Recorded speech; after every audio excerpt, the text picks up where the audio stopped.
চা শ্রমিকদের পূর্বপুরুষেরা মূলত তৎকালীন ভারতীয় উপমহাদেশের উড়িষ্যা, তামিলনাড়ু, উত্তরপ্রদেশ, অন্ধ্রপ্রদেশের বাসিন্দা। কথিত আছে, গাছ নাড়িয়ে টাকা পাওয়া যাবে এমন প্রলোভন দেখিয়ে ব্রিটিশরা তাদের চা বাগানে কাজ করার জন্য নিয়ে আসে।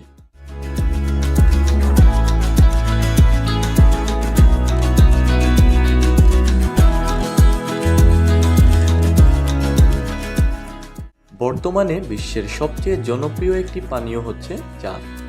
1650 খ্রিস্টাব্দে চীনে বাণিজ্যিকভাবে চায়ের উৎপাদন শুরু হয়, আর উপমহাদেশে ব্রিটিশদের হাত ধরেই চা বাগানের সূচনা হয়। ভারতবর্ষে এর চাষ শুরু হয় 1818 খ্রিস্টাব্দে। 1855 খ্রিস্টাব্দে ব্রিটিশরা সিলেটে সর্বপ্রথম চায়ের গাছ খুঁজে পায়। 1857 সালে সিলেট শহরের এয়ারপোর্ট রোডে অবস্থিত মালনীছড়া চা বাগানে দেশের সর্বপ্রথম বাণিজ্য